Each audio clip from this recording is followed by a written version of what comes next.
Target killing का सिलसिला थमने का नाम नहीं ले रहा है। राहुल भट्ट के बाद आज एक बार फिर माइग्रेंट हिंदू टीचर पर अटैक जो है किया गया और लगातार टेररिस्ट द्वारा ये गतिविधियां जो हैं की जा रही हैं। आज इसी सब चर्चा पर बातचीत करने के लिए हमारे से जुड़े हैं भाजपा के कश्मीरी पंडित लीडर अश्वनी जी। सर, सबसे पहले आपका स्वागत है। जी सर, क्या कहना चाहोगे, किस तरह से देखते हैं जिस तरह से पीएम पैकेज के तहत जितने भी टीचर्स लगे पर्टिकुलर टारगेट किलिंग जो है की जा रही है, किस तरह से आप इसे देखते हैं कि किस तरह से जम्मू कश्मीर में शांति आ सकती है? देखिए, सबसे पहले तो मैंने ये कहना है कि ये जो आज किलिंग हुई है ये बड़ी दुर्भाग्यपूर्ण किलिंग है। और तब जबकि हमने लगातार पीछे 2 सालों से जो कश्मीरी पंडित या दूसरे हिंदू कश्मीर में घाटी में काम कर रहे हैं, पीएम पैकेज के तहत विशेषकर उनको टारगेट बना करके उन्हें वहाँ पर मौत के घाट उतारा जाता है। ये एक सिलसिला जो है अब हम देख रहे हैं, ये थमने का नाम नहीं ले रहा है। दरअसल ऐसा था, जब ये पीएम पैकेज का अनाउंसमेंट हुआ था, हमने उसी वक्त ये बात कही थी। 2008 और 2010 के बीच की बात है। हमने उसी वक्त ये कहा था कि ये बिना सोचे समझे जो ये इस तरह का प्रोग्राम आप बना रहे हैं कि कश्मीर घाटी में उन लोगों को आप भेज रहे हैं जो वहाँ पर 10 या 15-20 साल पहले वहाँ से निकल चुके हैं, और जिन हालातों के कारण वो वहाँ से निकल चुके हैं उनमें कोई परिवर्तन नहीं आया है। वो हालात बराबर वैसे ही हैं और आतंकवाद में भी कोई कमी नहीं आई है। आप एक प्रकार से बलि का बकरा बना करके इनको वहाँ भेज रहे हैं। ये जो एक्सपेरिमेंट है ये फेल होगा।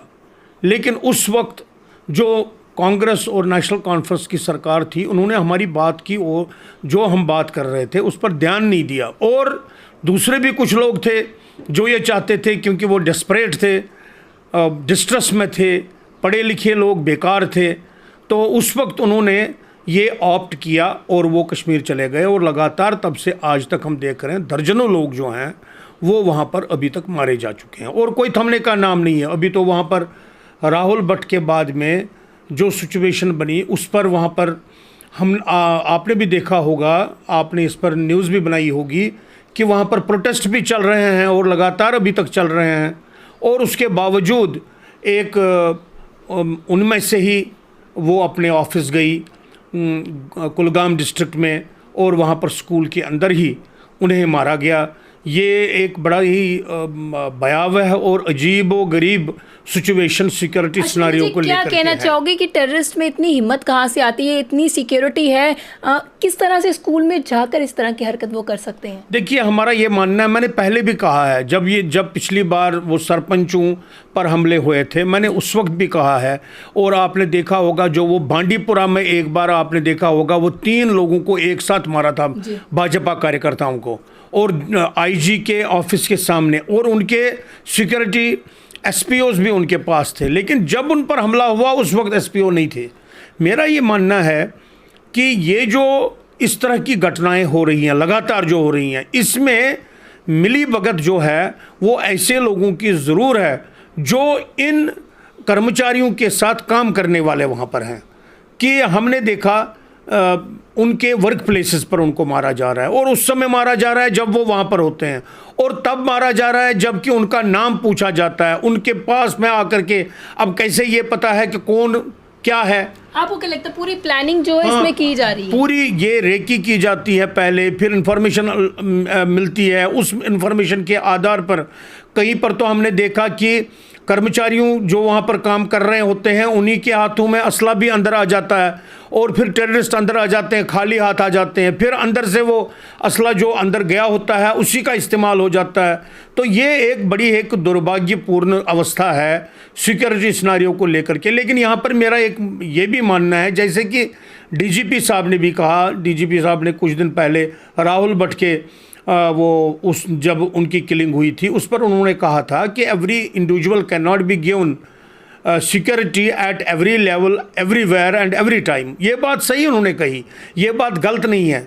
इन सब बातों को ध्यान में रखते हुए ये जो लगातार प्रोटेस्ट चल रहा है इस वक्त यही ठीक है कि जैसे कि हम लगातार कहते आ रहे हैं कि ये जो प्रोटेस्ट करने वाले लोग हैं, ये जो विशेषकर पीएम पैकेज और दूसरे जितने भी हैं हिंदू जो वहाँ पर पीएम पैकेज से पहले गए थे, इन सब को लोकेट करके इस वक्त जम्मू रीजन में लाना चाहिए और उसके बाद में इमीडिएटली आतंकवाद के विरुद्ध एक ऑल आउट ऑपरेशन करना चाहिए, उसी स्तर पर करना चाहिए जैसे आपको याद होगा पंजाब में किया हुआ था। 90s में पंजाब में आतंकवाद के विरुद्ध जिस प्रकार का अभियान चलाया गया था, सारी अपोजिशन पार्टी सरकार के साथ खड़ी थी, उसी चीज़ को ध्यान में रखते हुए कश्मीर में भी, पूरी कश्मीर घाटी में आतंकवाद के विरुद्ध एक अभियान चलाना चाहिए।